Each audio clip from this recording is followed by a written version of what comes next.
Rated M for mature.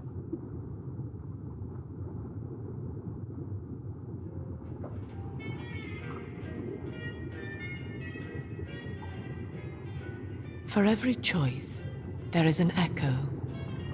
With each act, we change the world. One man chose a city free of law and God, but others chose corruption, and so the city fell. If the world were reborn in your image, would it be paradise or perdition?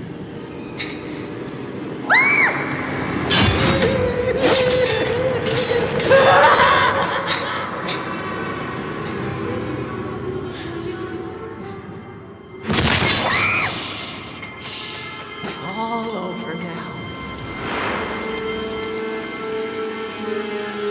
No! I won't hurt you!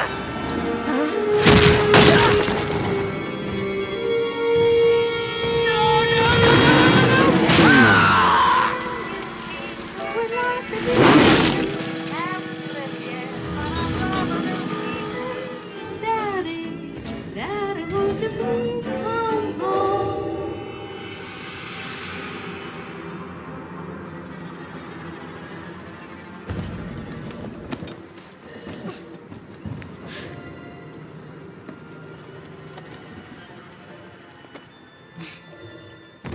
This way.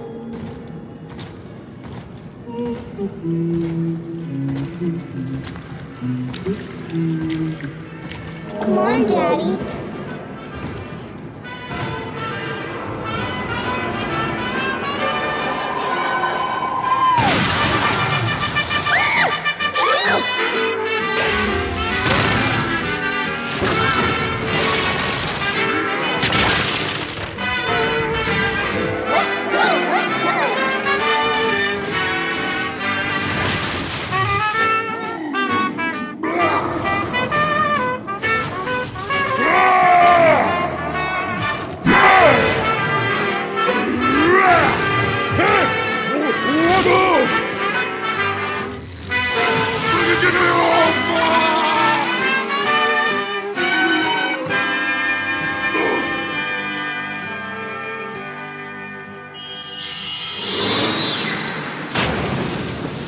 Big sister is coming now.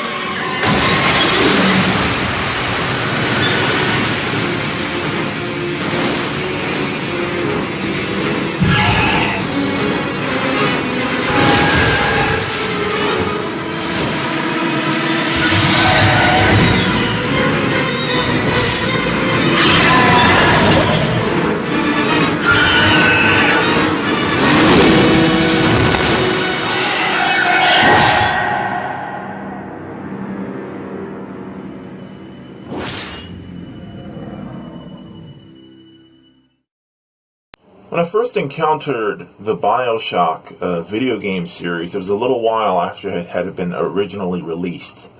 I think I ran into it on a gaming service called OnLive, where they would stream the game to you from a PC online. And what was interesting to me about Bioshock, because I had floated away from other interests when I first got very heavily into politics. I spent a lot of time watching cable news, even though it was shit, just to be informed about the machinery of politics around me. I spent a lot of time blogging on the internet, with a written blog. There were, lots of books. I was reading a lot of books from the library and watching a lot of documentaries, and, gaming just floated back in with Bioshock because it had a political bent. I encountered Bioshock when the Rand Paul movement that would be, at the end of the W. Bush administration, the Rand Paul libertarian movement, which was anti-war but also extremely brutal with financial, fiscal discipline. would eventually crystallize into the Tea Party. And with my ear to the ground about politics and political movements, I had just discovered Ayn Rand. And, the legacy of Ayn Rand's political ideas about capitalism and communism and parasitism. And, that Atlas Shrugged was some kind of a book when I read it, which was like a nightmarish, boring, it's like a very badly written book. It's like the Bible. It's not good literature. It's not good philosophy. It's not good ideology even. It's just a bunch of ego stroke for capitalists to pat themselves on the back. If you were born rich or became rich, you'll read every page of Atlas Shrugged and keep on patting yourself on the ass for how great you and your class are, and how you should escape to the Gulch,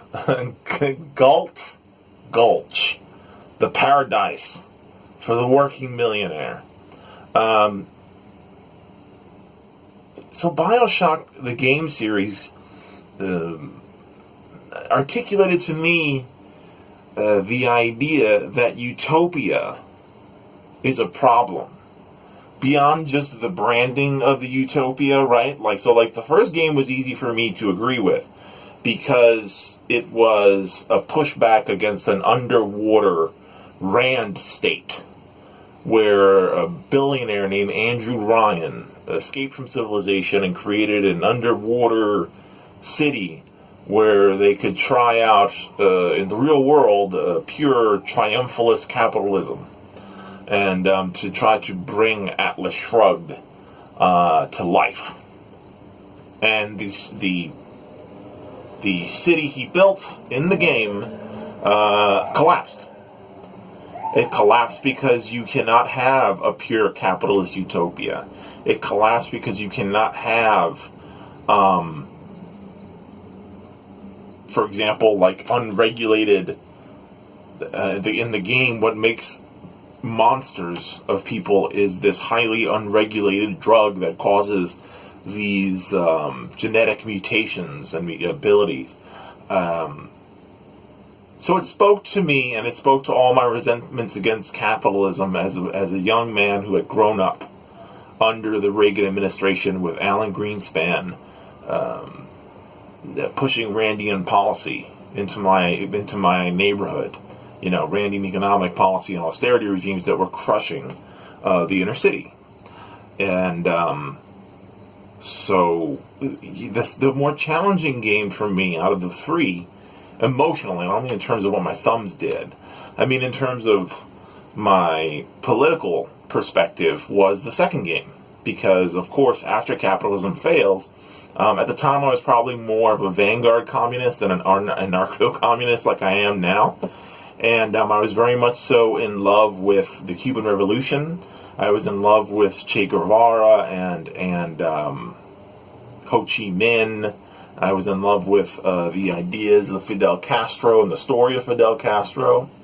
And the idea that after capitalism failed at their utopia, that somehow a collectivist, mutualist, communist utopia would then rise out of the ashes.